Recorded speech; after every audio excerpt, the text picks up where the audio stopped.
Bienvenue chers amis au cœur de l'émission Homo Micro. Homo Micro, l'émission qui se prend en mots. Au cœur de la culture LGBT, QI+, Brahim Naik Balk, entouré de ses chroniqueurs, inonde de couleurs les ondes depuis 2004. L'aventure continue avec cette nouvelle émission qui commence maintenant. Où que vous soyez, bonjour ou bonsoir à toutes et à tous. Avec le cercle des chroniqueurs, ravi de vous savoir à l'écoute pour vous informer autour de moi. Ce soir, Nicolas Rividi pour le plus de l'actu. Salut oui, Nico. Bonsoir à toutes et tous, chers auditeurs. Bonsoir Brahim. Ce soir, dans le plus de l'actu, on parle de la révolution kinky. Alors, j'avais commencé à faire un truc sur le mariage pour tous. Alors, c'est pas à proprement parler un épisode des 10 ans du mariage pour tous, mais vous allez voir qu'il y a quand même des liens. On en parle après. Surtout, on tendra bien l'oreille avec toi tout à l'heure. Culturez-vous avec Jean-François Kérizic. Bonsoir. Bonsoir à tous. Ravi de vous retrouver. Ce soir, on va parler du film. Alors, le nom est très compliqué à prononcer de la réalisatrice. Elle s'appelle Shinoyuki Chukwu. Voilà, pardon si je l'écorche. Son film s'appelle Emmett Till. Ça revient sur le drame de cet ado qui avait été torturé et lynché aux États-Unis en 1955. Ce sera aussi passionnant tout à l'heure avec toi, Jean-François. Carton rose contre l'homophobie dans le football, c'est avec Julien Pontes. Bonsoir Julien. Oui, bonsoir tout le monde. Donc aujourd'hui, l'homophobie dans le football, c'est en Coupe de France et dans le championnat de France, c'est l'homophobie en roue libre dans le football. Et nous sommes tous des footeux à chaque fois que tu es avec nous. Cher Julien, aux manettes pour la réalisation, Nathan Hilero. Bonsoir Nathan. Bonsoir Brahim, comment ça va ? Ça va, ravi de toujours te voir en tenue de sportif et tes petites bouclettes, ça te va bien, et lunettes. Ah bon, quand même, hein, voyons. On a quand même une très belle émission, n'est-ce pas Brahim, ce soir ? Ouais, ça va être encore super avec un super invité. Écoutez surtout, merci de rester avec nous. Homo Micro, l'invité du jour. Pour démarrer, donc, nous allons parler cinéma avec Valérie Beau. Nous sommes très heureux de recevoir Gaël Lépingle, réalisateur, n'est-ce pas ? Oui, tout à fait. Alors, la semaine dernière, ma chronique J'écris ton nom portait sur ces deux derniers films sortis sur grand écran, Des garçons de province et Seuls les pirates. Bonsoir Gaël et merci de ta présence. Bonsoir. Alors, je vais reparler un petit peu de ton travail pour nos auditrices, auditeurs qui ne m'ont pas suffisamment écouté la semaine dernière ou qui n'étaient pas là. Donc, ces deux films, Des garçons de province et Seuls les pirates, sont envoûtants par cette même façon de filmer, d'insuffler de la poésie à la traversée des images et de la narration. Gaël, tu prends le temps, tu donnes le temps de voir, on se nourrit de tout et ça sonne juste. Après avoir découvert tes deux films sur grand écran, j'ai regardé ton premier long métrage sur tes conseils, merci. Le film c'est Julien, vous pouvez le visionner sur Tank. J'ai retrouvé avec bonheur ta touche esthétique et narrative. Ton travail est exigeant, tellement travaillé qu'il en est fluide, une évidence, une épure qui renouvelle le regard et tu interroges les questions d'identité, d'action, rester, partir, vers quel idéal, quel rêve. Tu transformes le vide en miracle, je peux dire, tu es un magicien de l'image et pour en arriver là, c'est un travail immense. Un laboratoire où tu libères par exemple le cadre formel du format d'image pour ton film Des garçons de province. Ta narration est à la croisée des chemins entre conte et documentaire. Il sonne juste et c'est terrible lorsqu'on voit un de tes films. Eh bien, c'est très simple, il donne envie de le revoir. Et ça, c'est très rare pour un film. Enfin, en tous les cas, ce que je ressens. Et je ne suis pas la seule, c'était la teneur des échanges aux soirées où j'ai participé au Reflet Médicis. Donc, Gaël, pour comprendre ton travail, je te propose de nous raconter ton parcours. Alors déjà merci, je suis très touché de ce que tu dis. Mon parcours en fait c'est le parcours de quelqu'un qui grandit donc dans l'agglomération, à l'ouest de l'agglomération orléanaise, quoi, justement un peu à la frontière presque de la Beauce, puisque Julien a été tourné dans la Beauce. Et cette jeunesse, donc dans ce territoire-là de jeunes gays comme ça, ça a beaucoup construit et mon imaginaire et ensuite aussi tous les films que j'ai faits. Après après, moi, j'ai un parcours. En fait, je commence beaucoup par le documentaire, puisque j'ai d'abord été programmateur, en fait, pour un festival, ce qui m'a permis de voir plein de choses, d'inviter des gens, des réalisateurs, de débattre avec eux. Et puis, à force, je me suis senti un peu plus outillé pour passer à l'action. Donc, voilà, c'était des années d'apprentissage avec le documentaire. Et aussi la découverte d'un cinéaste aussi qui a été très important pour moi, dont je me suis beaucoup occupé, qui s'appelle Guy Gilles, qui est un cinéaste des années 60-70, encore un peu début 80, sur lequel j'ai fait 2 documentaires et aussi je me suis consacré à un livre, des rétrospectives, etc. Et qui était justement un cinéaste gay œuvrant dans les années 60 au moment de la Nouvelle Vague, filmant son amoureux, Patrick Joannet. C'était quelque chose d'assez, pour moi, inédit. Et les films sont vraiment sublimes. Aujourd'hui, ils sont quand même un peu plus vus, ils sont édités en DVD, ils sont montrés, mais ça a été c'était presque 20 ans de travail pour arriver à ça. Donc ça a été aussi un compagnonnage. Moi, je n'avais pas connu Guy Gilles parce qu'en fait, j'ai découvert ses films quand il est mort, en fait, en 96. Mais voilà, c'était quelque chose aussi qui m'a beaucoup constitué. Et puis après, ma foi, je sais pas. Donc là, c'est ta grande source d'inspiration. Guy Gilles, c'est un repère fondamental qui a construit ton regard. J'ai commencé à regarder un film de Guy Gilles sous les immenses conseils de Renan Prévost, que je salue chaleureusement, qui est un des comédiens avec qui tu as travaillé dans Seuls les pirates, et qui est aussi un passionné de Guy Gilles. Et j'ai retrouvé cette quête esthétique. Quand j'ai commencé à regarder un film de Guy Gilles, ça m'a pas étonné, cette correspondance. À la fois, toi, tu as ton propre rythme, ton propre souffle. Oui, mais il y a un thème, effectivement, c'est que Guy Gilles a grandi en Algérie. Il est parti dans les années, à la fin des années 50 à Paris, et qui a toujours eu un truc comme chez lui sur une sans que ce soit une mélancolie pied noir, mais quand même un truc sur un arrachement quand même et moi tout bêtement, alors c'est beaucoup moins spectaculaire parce que moi donc Orléans c'est justement pas très très loin de Paris, mais il y a toujours eu pour moi cette question de partir ou rester en fait, parce que la majeure partie de mes copains quand même une bonne partie est restée. Quitte à faire des métiers, comme on peut, à trouver des solutions aussi sur place.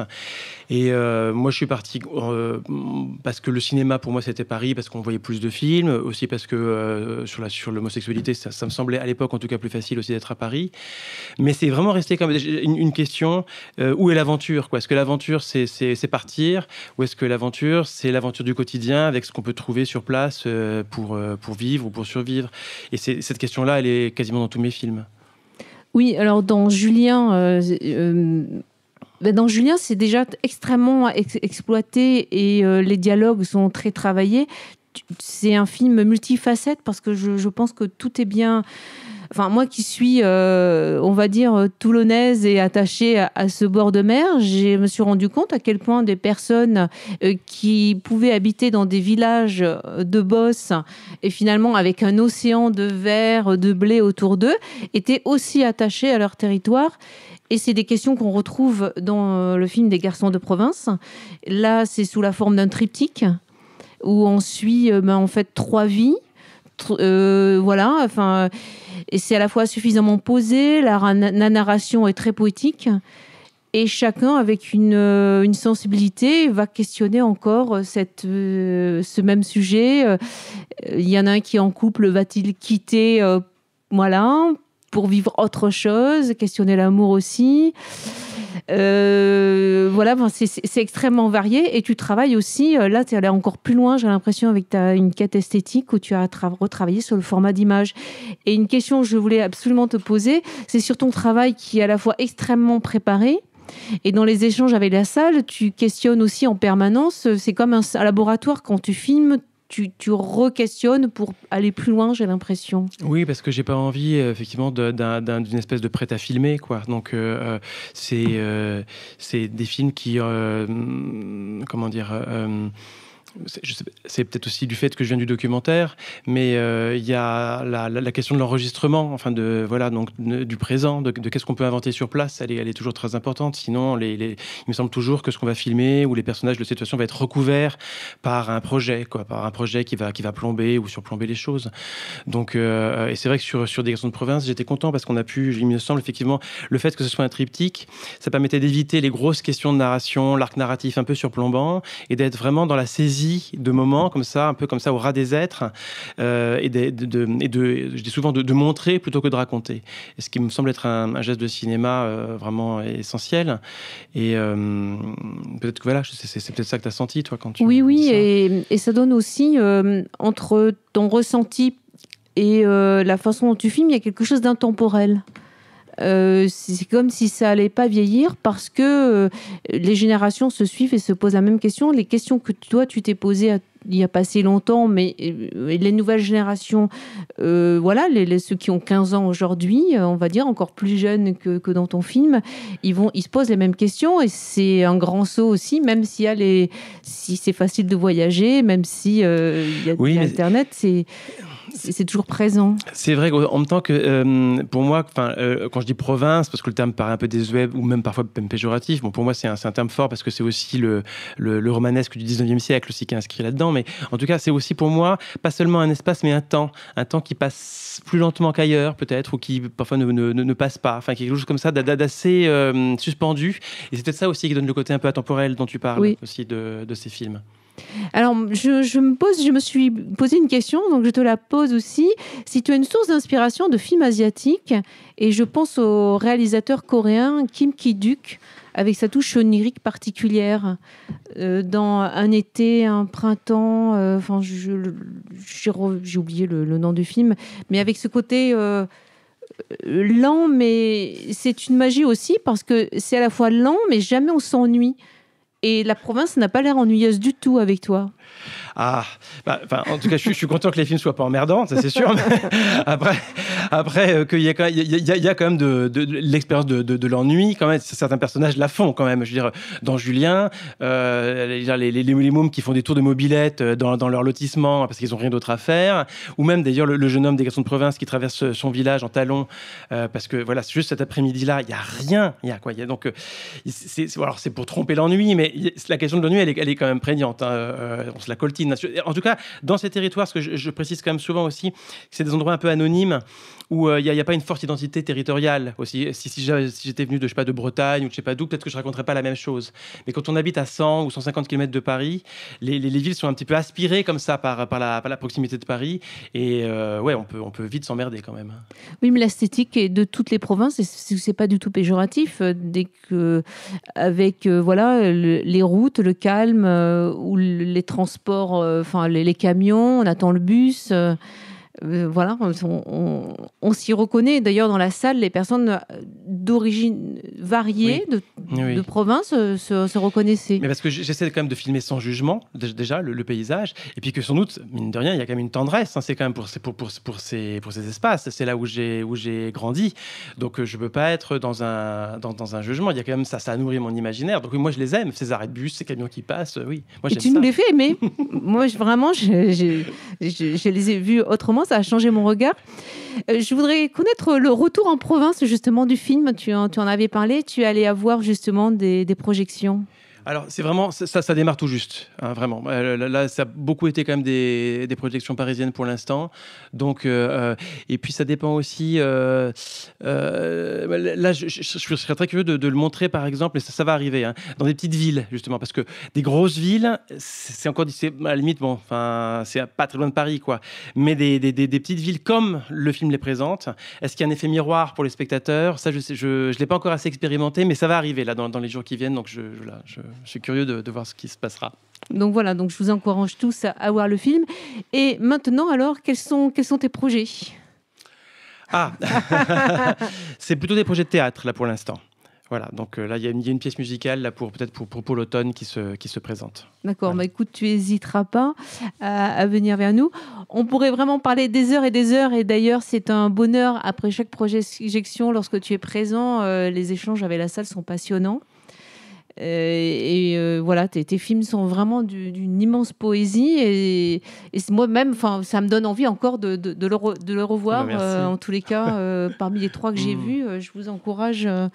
Est-ce que tu peux nous dire où il passe en ce moment? Il passe à partir de mercredi. Il passe au cinéma L'Archipel, vers Strasbourg-Saint-Denis, et au cinéma L'Entrepôt, dans le 14e arrondissement. Donc là, c'est pour Seuls les pirates. Ça, c'est pour Des garçons de province. D'accord. Et Seuls les pirates, d'après mes informations, je crois que c'est l'Archipel. D'accord. Voilà. C'est ça. Voilà. Et puis après, dans différentes villes en province, mais après là, il faut regarder sur Internet. Exactement. Merci, tu restes avec nous pour la suite de l'émission. Vous écoutez Homo Micro, une émission de et avec Brahim Naik Balk. Nathan, quel est le premier morceau musical? Le premier morceau musical, il se rapporte, on va dire, à... je vais quand même faire écouter aussi à notre invité. Le premier morceau musical, il s'agit tout simplement du morceau qui est joué dans la bande-annonce du film. Eh oui, Robbie, effectivement, c'est cette fameuse chanteuse que j'ai décidé de chercher et j'ai trouvé le titre. Forcément, il s'agit de On ne meurt plus d'amour, pardon.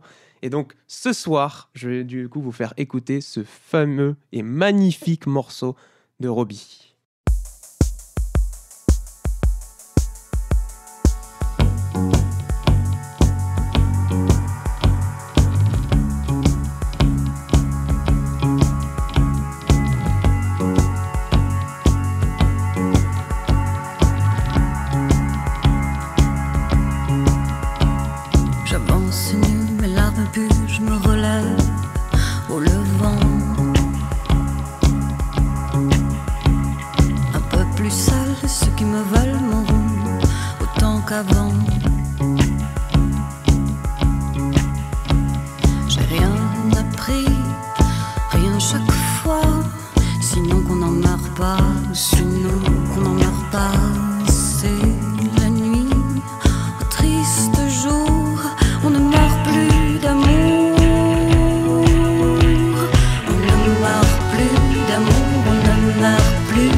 L'absente, passe-moi dedans.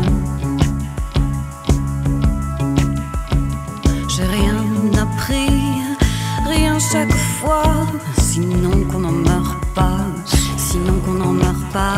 c'est la nuit. Au triste jour, on ne meurt plus d'amour. On ne meurt plus d'amour, on ne meurt plus. On ne meurt plus d'amour, on ne meurt plus, on ne meurt plus d'amour, on ne meurt plus, on ne meurt plus. On ne meurt plus d'amour, on ne meurt plus, on ne meurt plus d'amour, on ne meurt plus, on ne meurt plus d'amour, on ne meurt plus, on ne meurt plus.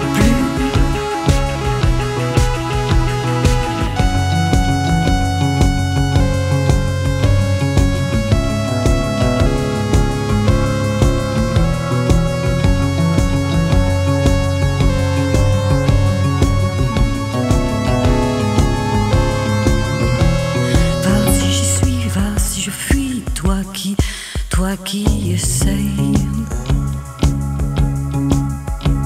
pleure et appelle entre deux ciels, toi qui t'effraie. J'ai rien appris, rien chaque fois, sinon qu'on n'en meurt pas, c'est la nuit. Au triste jour, on ne meurt plus d'amour.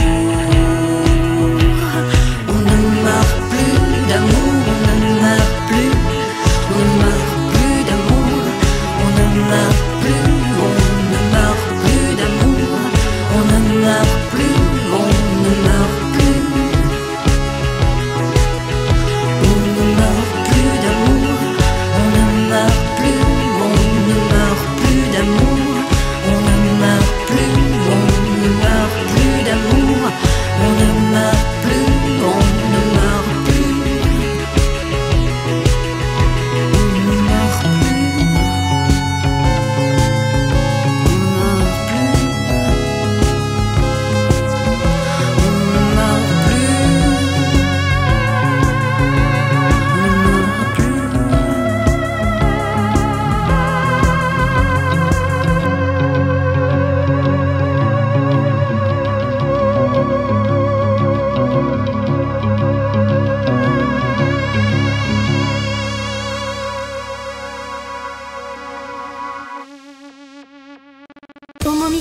Le cercle des chroniqueurs. Plus d'amour, j'y crois pas. Moi, j'ai été souvent mort, Gaël. Ah bah ça c'est toute l'ambiguïté de la chanson. Hein. Ouais. Est-ce que c'est une bonne ou une mauvaise nouvelle, Ouais, ça ouais. hein Merveilleuse chanson, effectivement. Merci pour ce choix, Nathan. Tout de suite, il est l'heure de carton rose contre l'homophobie dans le foot. Alors, Julien, tu es le porte-parole du collectif Rouge Direct contre l'homophobie dans le football. On sait que le football en France, c'est la fédération sportive qui compte le plus de licenciés, avec un total de 2 millions, dont 1 million de jeunes. On sait aussi que l'homophobie s'exprime dans le foot d'une manière décomplexée. On pense bien sûr aux injures et chants homophobes dans les stades. Et ça continue, et même ça repart de plus belle. Dis-nous tout, Julien. Oui, effectivement, Brahim, le football, c'est un enjeu très particulier parce qu'il met à l'épreuve notre capacité collective à dire non ou pas à l'homophobie. Alors, je m'explique, chaque semaine, hein, tout le monde sait que l'homophobie se déchaîne dans le football sous la forme d'injures, de chants, de banderoles, et en gros, ça dérange personne. Alors, lors des derniers matchs de championnat de France, on a encore entendu à Saint-Étienne le chant des supporters stéphanois. Je cite, « Vous êtes des PD, on va tous vous enculer ». Ça, c'est très clair. Et à Marseille, le chant tout aussi poétique et systématique, je cite, « Il faut tuer ces PD de Parisiens » le 8 février dernier. Et c'est pas faute de notre côté d'avoir prévenu la Fédération française de football de ce qui allait se passer immanquablement quand il y a un OM PSG. Et d'ailleurs, ce dimanche 26 février, on aura le même OM PSG avec les mêmes injures et les mêmes chants homophobes immanquablement. Et il ne se passe rien. Voilà, la ministre des Sports, la Fédération française de football, la Ligue de foot professionnelle, rien. Voilà, circuler, rien à voir, rien à entendre. Donc nous, on va vous le faire écouter, ce chant homophobe.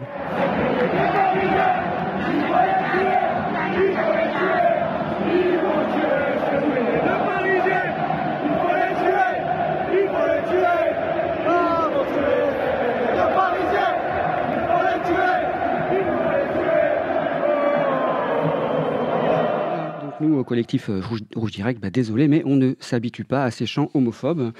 Et on ne peut pas s'empêcher d'alerter sur le niveau d'homophobie dans le football actuellement. Alors, avec nos petits moyens, on publie des captures vidéo des stades avec des supporters qui sont des centaines, des milliers, à gueuler, péder, enculer, tapettes. Voilà. Et il se passe quoi ? Dernièrement, la Ligue de foot professionnelle a procédé à un signalement contre nous auprès de Twitter pour non-respect de ses droits à l'exploitation des images du match. Il ne manquerait plus qu'on ruine la Ligue de foot professionnel. Et donc Twitter a verrouillé notre compte Twitter Rouge Direct. Donc on risque à l'avenir de se retrouver privé de notre principal outil d'alerte. La LFP ne veut pas que des petits lanceurs d'alerte comme nous donnions à voir et à entendre la réalité de ce qu'est l'homophobie dans le football. Voilà, on est en France en 2023 et dans notre pays, des milliers de gens hurlent en chœur « Il faut tuer ces PD ». Et il ne se passe rien. On voyait pendant le match OM-PSG des enfants pendant ce match au Vélodrome contre Paris, des gosses de 5, 6 ans, d'autres autour de 13 ans. 13 ans, c'était l'âge de Lucas. Tiens, Lucas, il est mort de l'homophobie, mais un mois après son suicide, en France, en 2023, des milliers de spectateurs chantent ou entendent au stade « Il faut tuer ces PD ». Et c'est pas grave. Et n'oublions pas d'ajouter aussi les millions de téléspectateurs de France 3 et de Bein Sport qui retransmettaient les matchs ce soir-là.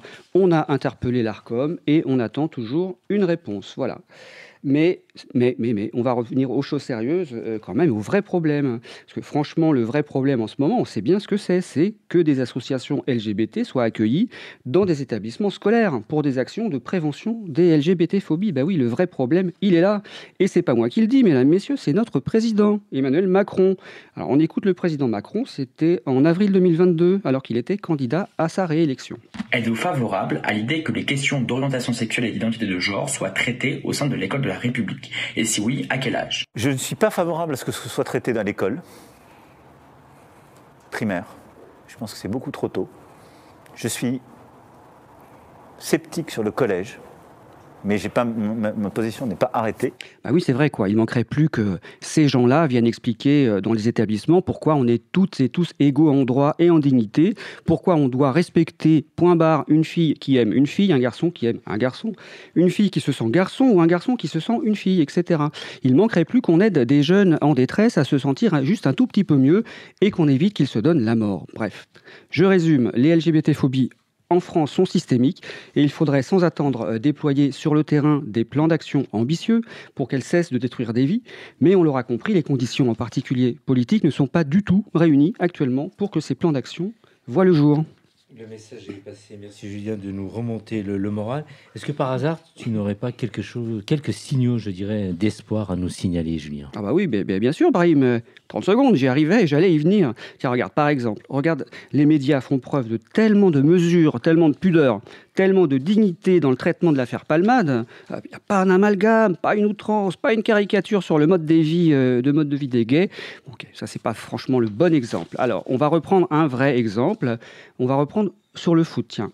Au bout de 4 ans, figurez-vous qu'on l'a eu, notre condamnation de Patrice Evra, l'ancien capitaine de l'équipe de France, pour injure homophobe. Tiens, on va l'écouter, Patrice Evra. Paris, vous êtes des pédés! Vous êtes des pédés! Je le dis! Ah oui! Si c'est des hommes qui parlent! Voilà, 1000 euros d'amende pour un multimillionnaire comme Patrice Evra. Mon Dieu, mais qu'est-ce qu'il va devenir? Et nous, qu'est-ce qu'on va faire de tout cet argent? Bon, d'un autre côté, faut être juste quand même. La procureure au tribunal avait requis la peine maximale contre Patrice Evra. Et avec ce jugement, on a quand même envoyé un signal à tous les footeux amateurs de chants et d'injures homophobes. Voilà, quand tu es dans le désert, tu refuses pas d'avaler un vieux fond d'oasis, c'est comme ça. Et puis, pour le coup, alors là, un événement qui nous a vraiment fait plaisir récemment, est-ce que quelqu'un connaît la commune de Limeuil, en Dordogne ? Non, ça ne parle pas. Non, moi non plus.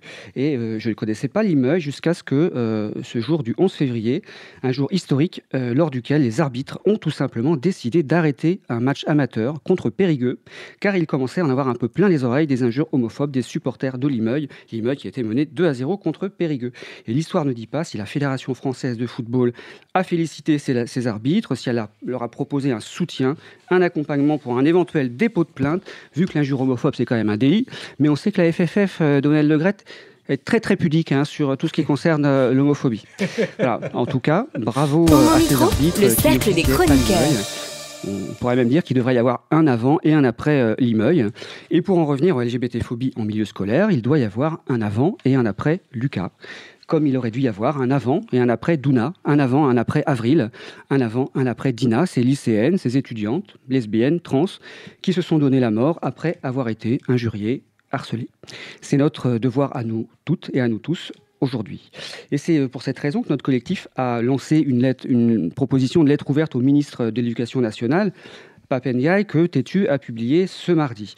Et dans cette lettre, nous lui demandons quoi ? Nous lui demandons de réunir au plus vite, en conférence plénière, pour travailler ensemble les 57 organisations signataires de ce courrier, de cette lettre ouverte à Pap Ndiaye. Alors, il y a des associations LGBT comme l'Inter-LGBT, Stop Homophobie, la PGL, Act Up Paris, Fédération LGBT+, etc.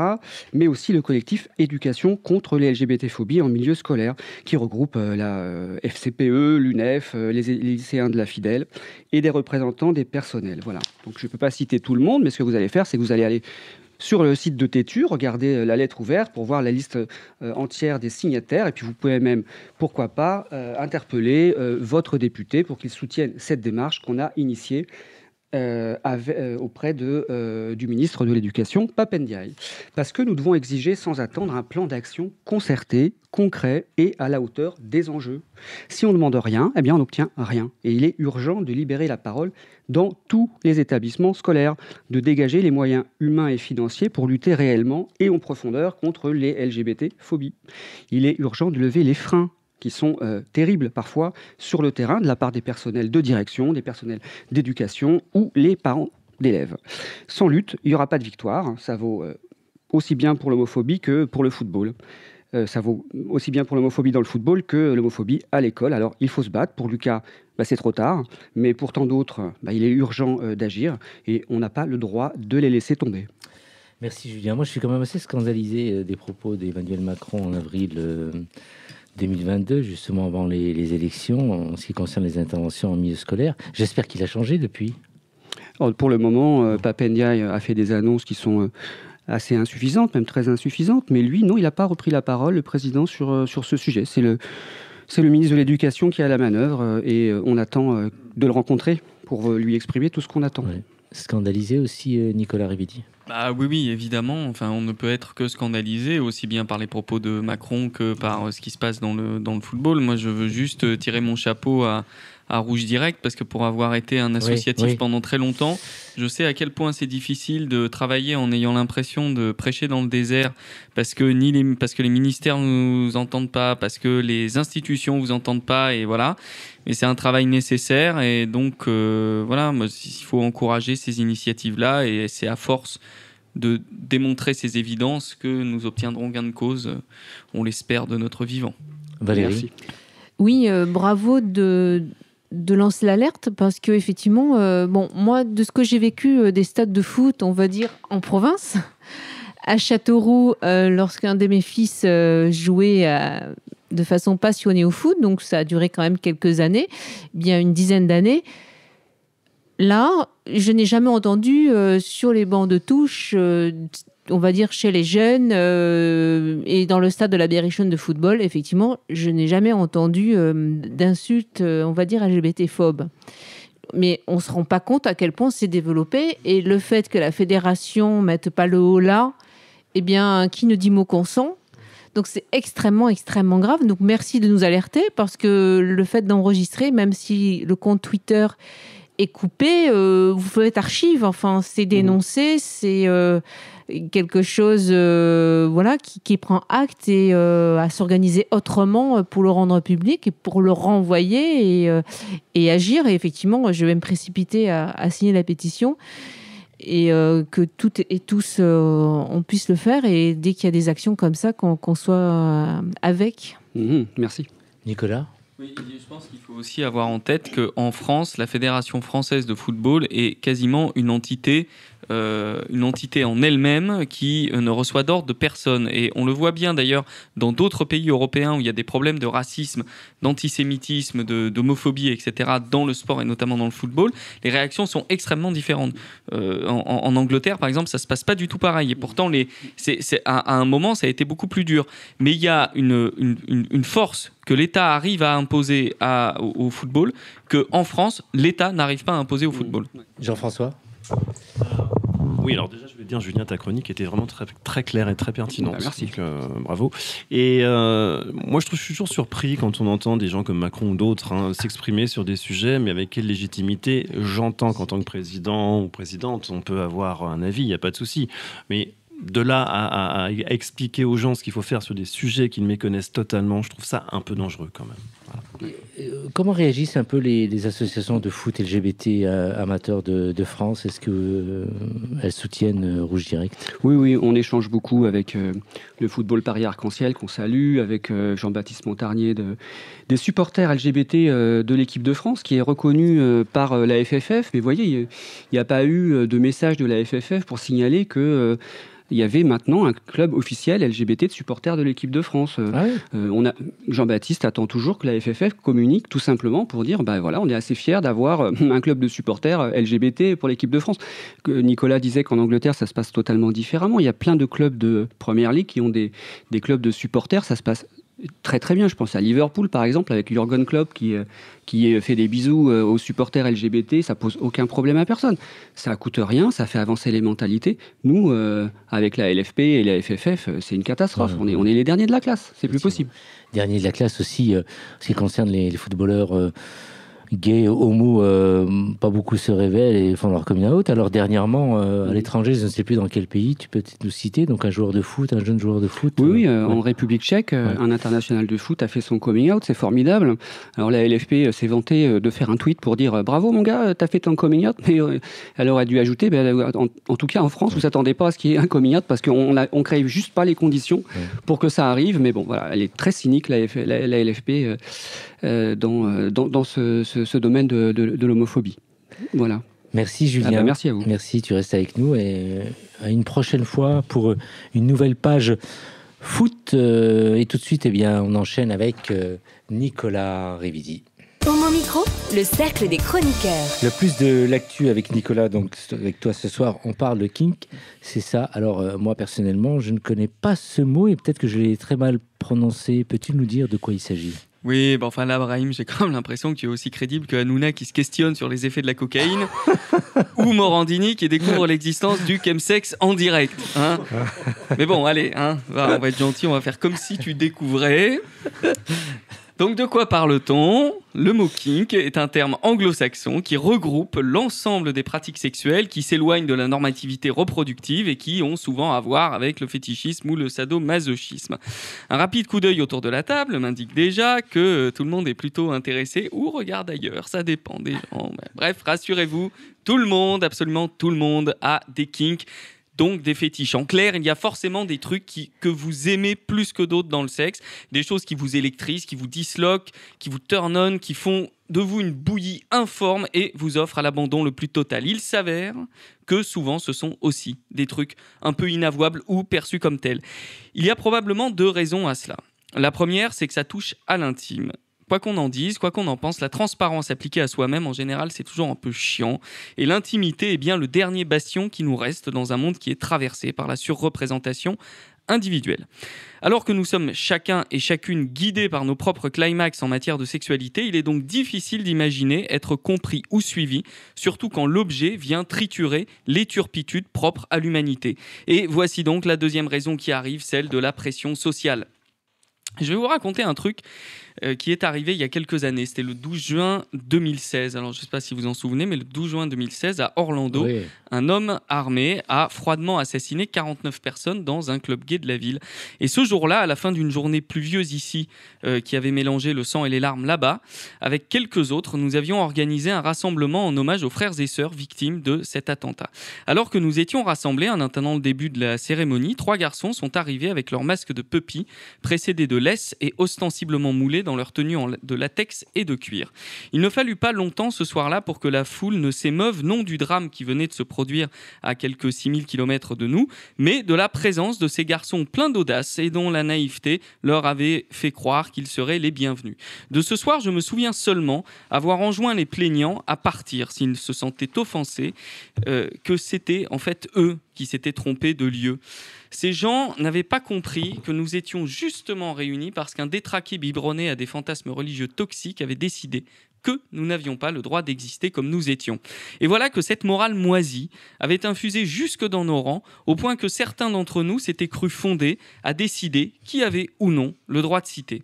Le fait n'est pas anodin, car pour que cette opinion s'exprime en pareil contexte, c'est que le réflexe est déjà profondément ancré. Comment dès lors imaginer dire à ses amis que l'on aime faire du sexe ou se promener déguisé en chien ou quelque autre animal que ce soit, si l'on n'a pas la garantie que ceux-ci, sans être convaincus, ne seront à défaut pas des juges autoproclamés. Et pourtant, Nicolas, les kinks sont de moins en moins tabous quand même. Et oui, je vois une étincelle dans tes yeux, Brahim. Rassure-toi, tu vas pouvoir mettre ton harnais à la prochaine Pride. Mais oui, c'est en train de changer et pour le coup, je pense que c'est lié à la belle victoire du mariage pour tous. Vous savez, ce truc qui devait nous faire rentrer dans la norme, là, tout ça. Bon, ça peut sembler un peu tordu comme ça, mais je vous assure, le raisonnement se tient. Alors, à partir du moment où l'on s'aventure dans les espaces de faible moralité, comme on dit, il faut subir une marginalisation quasi immédiate. Cette marginalisation est à la fois une punition de la société qui édicte la morale et aussi, de façon plus vicieuse sans doute, une protection érigée par les individus eux-mêmes lorsqu'ils se sentent facilement... Oh là là, j'arrive plus à me relire. Lorsqu'ils sentent facilement le danger qu'il y aurait à être trop identifiable. Ce mécanisme est exactement celui que nous toutes et tous probablement avons vécu autour de cette table en raison du simple fait que nous ayons déjà une sexualité en dehors du champ des attentes sociales. La seule satisfaction qu'il pouvait encore y avoir à cette situation, c'était bien l'étendue de la marge. Certes, nous ne sommes pas légion, mais enfin tout de même, quelques pourcents de quelques milliards, ça commence à chiffrer. Alors, quid alors des kinky personnes dans cette marge ? Il y a un paramètre qui ne doit surtout pas être omis, c'est que la marge aspire majoritairement à la norme, même à son corps défendant. Ainsi donc, même si les murailles qui nous enferment aux confins sont hautes, nous n'hésitons pas à les défier, et c'est exactement ce que nous avons fait avec le mariage pour tous. Nous sommes partis à l'assaut d'une des murailles sociales les plus fondamentales, les plus ancrées, et dans le fond, nous l'avons fait aussi pour marquer la norme de notre empreinte. Cette histoire de concurrence normative est aussi la raison pour laquelle s'habiller en cuir, se faire fister, se faire fouetter, pratiquer les water games, se mettre dans des combis en latex ou se mettre des godes énormes, faire des plans à 28, les ours, les furies, bref, la liste est longue, constitue inévitablement une marge dans la marge, à fuir comme la peste pour celui ou celle qui, d'une façon ou d'une autre, souhaite se rapprocher de la norme. Alors que nous aurions pu imaginer une solidarité dans l'exclusion, Nos communautés se sont mises à rejeter fortement tous ceux qui pouvaient apparaître comme choquants aux yeux d'une société fragile. C'est pour cette raison que chaque année, un débat marronnier nous invite à nous positionner sur le fait de savoir si tel ou tel a sa place à la Pride. Des fois que certaines présences renvoient de mauvaises images. En général, les premières cibles de cette épuration conformiste sont précisément les kinks. En 2013, lorsque nous avons gagné la bataille du mariage pour tous, nous avons abattu une muraille aussi, à coups de poing dans le cul, de fouet dans le dos, équipé de combis en cuir et perché sur de hauts talons. Et ce faisant, nous avons déplacé les limites de la norme. La conséquence est donc évidente. S'il est difficile d'être à la marge dans la marge, il est d'autant plus facile de n'être qu'à la marge. La reconnaissance forte de nos couples et de nos familles a presque automatiquement libéré les pratiques plus alternatives en les normalisant elles aussi. Je me félicite d'ailleurs de voir dans mon entourage proche de plus en plus de gens de mon âge ou un peu plus jeunes qui évoquent des aventures défiant l'imagination, qui s'habillent en latex, qui font des essais, qui vont voir. Quelquefois, ce sont des explorations sans lendemain et d'autres fois, il s'agit de telles révélations qu'elles illuminent puissamment le regard des anciennes et anciens condamnés. Je me réjouis de cette conséquence heureuse que je n'avais pas du tout imaginée à l'époque. Si vous saviez comme je suis beau en harnais et en jock en cuir quand un garçon me baise en me retenant par les crochets nombreux qui décorent désormais mes vêtements de combat, il n'y a de raison de vivre qu'à déglinguer des murailles. Le cul est en réalité une activité éminemment révolutionnaire. Merci, c'est vraiment bravo pour cette chronique. C'est vraiment l'expérience qui parle. Hein. Je ne te connaissais pas comme ça. On ne s'est pas croisé suffisamment, Brahim. Ouais. Rendez-vous à la marche. Hein. Voilà, rendez-vous à la marche. Je t'en prêterai un. Vraiment. Nous allons demander au réalisateur d'ailleurs si un jour tu devais faire un film, ce serait autour du foot avec tout ce que nous venons d'entendre ou autour des Kings. Ah, autour des kinks. Ouais. Alors là, sans problème. Là. Il n'y a même pas de débat. Là. Ah bon non, mais oui. Non, bah, après, non, mais est-ce que la chronique autour du foot, elle est désespérante. Je veux dire, moi faire un film là-dessus. C'est tout de suite. Ça veut dire. Il y a la question après du message. Tout de suite. C'est très compliqué d'avoir des personnages comme ça qui sont pris dans un. Moi, ça me déprime trop. Je trouve ça trop dur, vraiment trop dur. Alors que la deuxième chronique est un peu plus joyeuse quand même. Très bien. Alors, si tu veux faire un film, n'hésite pas à l'interpeller pour écrire le scénario, parce qu'il a plein d'expérience dans ce domaine, comme je disais tout à l'heure. Hein. Et qu'est-ce qui t'a poussé? C'est pas pour mon talent littéraire. Si. Et qu'est-ce qui t'a poussé à faire cette chronique? Il y a un truc, tout d'un coup, à quel moment tu as décidé de faire ça? Samedi, dimanche ou cet après-midi? Non, j'ai décidé. Je t'avais envoyé un SMS pour te dire, je vais parler soit de ça, je sais pas encore. Et non, mais je préfère pas parler de ce qui m'a déterminé à faire cette chronique parce que ça ne me concerne pas que moi, mais ça concerne quelqu'un dans mon entourage. Et du coup, je me suis dit que c'était intéressant d'en parler parce que je suis ravi de cette libération tardive pour certains, mais libération quand même. Julien? Ouais, Nicolas, c'est très bien que tu puisses parler de tout ça, de libérer la parole sur ces sujets-là, parce qu'en termes de prévention, c'est vrai que, bon, tu vois, je connaissais pas avant que tu en parles les kinks, mais on parle beaucoup du chemsex en ce moment, tu vois, et je pense qu'on en parle très très mal, de manière très caricaturale. Jean-Luc Romero en parle beaucoup, il a raison. Il faut faire de la prévention aussi, tu vois, sur les pratiques sadomaso. Bon, bah ok, tu vois, par exemple, l'association Sadomaso a signé la pétition pour le ministre de l'Éducation nationale. Je me suis dit, bon, qu'est-ce qu'ils vont penser, les parents, etc. Mais je me suis dit, la SMF. Ouais, exactement. Mais je me suis dit, bah oui, mais il faut faire de la prévention. Si des jeunes veulent avoir des pratiques sadomaso, autant qu'il y ait des gens, il y a des médecins qui font de la prévention au sein de cette association, parce qu'il y a des pratiques qu'il faut faire un petit peu attention quand même. Et du coup, bah oui, libérons la parole. Ne laissons pas les jeunes avec des pratiques, ou les autres avec des pratiques comme ça, dont il faudrait avoir honte. Et ça ajoute à la prise de risque. Donc, parlons-en. Un petit fun fact sur la SMF, qui s'appelle officiellement pour la préfecture, en tout cas au moment de sa création, Association sportive motocycliste de France, puisqu'il n'était pas question à l'époque où elle a été créée, parce que c'était il y a quand même presque quelques décennies, de pouvoir déposer une association SM de France. Et donc ils avaient trouvé cette martingale de façon à pouvoir exister. Donc je connais pas très bien l'association, mais en tout cas ça n'a pas créé des petites surprises au niveau des adhérents? J'imagine qu'à un moment, quand il s'agissait de démonter la bécane, oui, c'était pas tout à fait le. Mais Julien avait tout à fait raison sur la prévention. Et effectivement, plus c'est enfoui, plus c'est caché, moins il y a de prévention, plus il y a de risques et plus il y a de gens qui en souffrent. Merci Nicolas. Homo Micro, l'émission LGBTQI+, qui se prend au mot. Nathan, est-ce que tu as un morceau musical autour du kin, quelque chose qui nous fasse bouger et préparer pour le week-end prochain? Alors, malheureusement, non, je n'ai pas ça. Mais Mais j'ai quand même un très très bon artiste à vous passer ce soir. En effet, je vais vous parler d'une artiste qui est nulle autre que Cécile McLaurin-Salvant. Si vous ne savez pas qu'il s'agit, c'est une très très grande jazzwoman. Et je vais vous décrire un peu les récompenses qu'elle a eues quand même, parce que sinon vous n'allez pas vous dire, bon, qu'est-ce qu'elle a fait de grand. Alors déjà, premier prix du concours international de jazz vocal Thelonious Monk. Grosse récompense en 2010. 2013, NPR Music Classic Critic Polls, elle a fini top 5. NPR qui est d'une très très grande agence aussi en termes de jazz et en termes de musique, qui est donc assez populaire. 2014, elle a eu une nomination aux Grammy Awards pour son meilleur album vocal. Elle l'a pas eu, malheureusement. Mais vous inquiétez pas, parce que tout simplement, déjà, en 2015, elle a été élue chanteuse de l'année par les Jazz Journalists Association, ce qui est plutôt quand même une très très grosse récompense. 2016, enfin, la grande récompense sacrée, Grammy Award du meilleur album de jazz vocal pour For One to Love. 2017, prix Django Reinhardt, qui est quand même pas une si maigre récompense que ça. 2018, rebolote avec un nouveau Grammy. Ah ben dis donc. Meilleur encore une fois, meilleur Grammy, mais pour meilleur album de jazz vocal pour Dreams and Daggers. 2018, victoire de jazz pour la catégorie du coup voix de l'année. Elle a été nommée voix de l'année aux victoires du jazz, ce qui est quand même une très très grosse récompense aussi. C'est en soi la deuxième plus grosse récompense qu'on peut avoir en tant qu'artiste de jazz après les Grammy Awards. Donc ce n'est pas rien. Et enfin, pour couronner le tout, qui dit, vous connaissez l'adage, hein, jamais 203. Effectivement, elle a eu un 3e Grammy en 2019 pour le meilleur album de jazz vocal, The Window. Et enfin, elle a eu une décoration, parce que quand même, il fallait bien qu'elle soit quand même assez récompensée. Elle a été officière de l'Ordre des Arts d'Andelette en 2022, donc l'année passée, elle a reçu ses récompenses.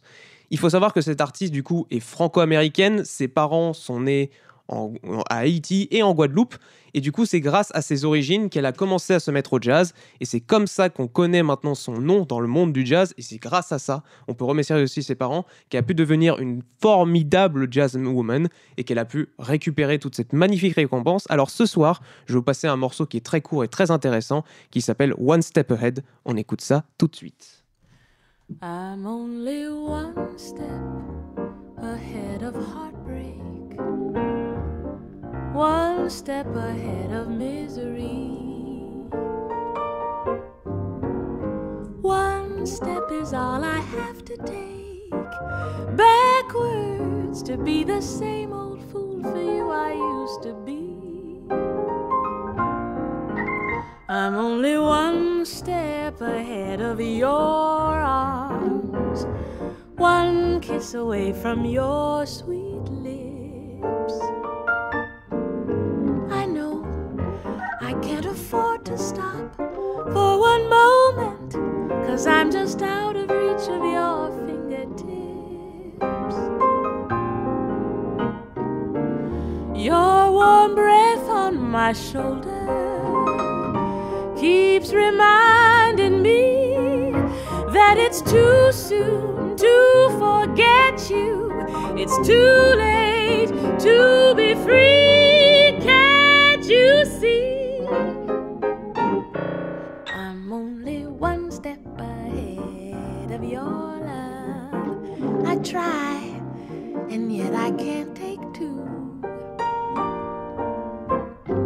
Seems like I'll have to take that one step backwards, 'cause one step ahead is a step too far away from you. 'Cause one step ahead is a step too far away from you. Just one step ahead is a step too far away from you.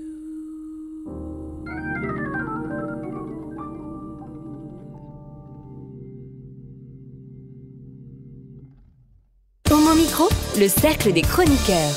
Nous avons commencé cette émission par une page de cinéma avec Gaël Lépingle qui nous a présenté son film Des garçons de province avec Valérie Beau en début d'émission. Et nous la terminons avec Jean-François Kérisy qui nous parle aussi film dans Culture et vous. Effectivement, je vais vous parler d'un coup de cœur que j'ai eu la semaine dernière pour un film américain qui s'appelle Emmett Till, qui revient sur l'histoire de ce jeune adolescent de 14 ans qui avait été lynché aux États-Unis en 1955. En fait, ça raconte l'histoire pas tant de ce jeune garçon, mais de ce qui s'est passé ensuite. Sa mère donc l'envoie en 1955 passer quelques temps dans le Mississippi chez ses cousins, dans le sud des États-Unis. Ils sont ramasseurs de coton, tout se passe très bien.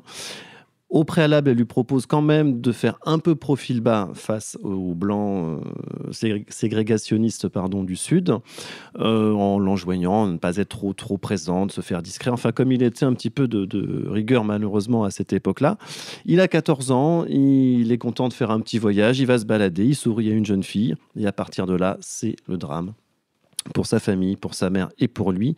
Il est battu, lynché et plongé dans le Mississippi. Il est battu à mort, vraiment. Il est méconnaissable. Et la force, en fait, de ce film n'est pas tant dans le portrait de ce jeune homme qui vit quelque chose d'affreux, mais surtout dans la vie de sa mère, qui s'appelle Mamie Till Mobley, et qui a passé le reste de sa vie à lutter pour que ce jeune homme soit réhabilité, et surtout pour que les droits civiques des Afro-Américains avancent. On est en 1955, il y a le Ku Klux Klan, tout est très difficile. La Maison-Blanche, le Pentagone, toutes les autorités des États-Unis font un tout petit peu grise mine devant tout ça. Et sa force et son combat a été aussi de mettre sur la place publique, de faire quelque chose qui, pour une mère, me semble complètement dingue, mais elle l'a fait au nom du peuple afro-américain. Elle a exposé son fils lors de ses obsèques. Il y a des photos d'ailleurs que l'on peut voir sur Internet. Il est méconnaissable, c'est absolument épouvantable, mais grâce à ce pas-là, elle a réussi à faire avancer les choses. Elle a lutté toute sa vie, cette femme. Elle a croisé et connu d'ailleurs Martin Luther King, Malcolm X. Ils ont travaillé ensemble de conserve pour que les droits civiques avancent dans ce pays. Grâce à Kennedy, les choses ont un tout petit peu évolué, mais évidemment pas encore suffisamment. Il n'avait pas eu le temps de finir son travail. Et ce film retrace un petit peu tout ça, raconte cette histoire. Le film est vraiment sublime. J'ai dit, rien nous est épargné dans la lutte pour les droits civiques. Évidemment, le lynchage, tout ça n'est pas montré, mais c'était pas utile. Je pense que la force du film est beaucoup plus subtile que ça. C'est-à-dire qu'elle pousse vraiment à prendre en considération l'histoire du peuple, l'histoire du monde. Ces Afro-Américains, ça aurait pu être la communauté LGBT, comme on le sait, ça aurait pu être à peu près tout le monde sur cette planète. Et c'est en ça que ce film est quand même extrêmement ouvert et extrêmement large. Voilà, donc je voulais vraiment engager tout un chacun et chacune à aller voir ce film. Il s'appelle Emmett Till. Il est réalisé, je vais essayer de ne pas écorcher son nom, par Chinonyi Chukwu. Voilà. Et c'est vraiment quelque chose de super. Un morceau musical à proposer? Alors, j'ai un morceau musical qui fait partie de la bande-son. La bande-son a été composée par Abel, c'est pareil, le nom est très compliqué, Korzeniowski. Et le morceau en question, ça s'appelle This Is My Boy, qu'elle dédie à son fils.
Merveilleuse composition, Jean-François.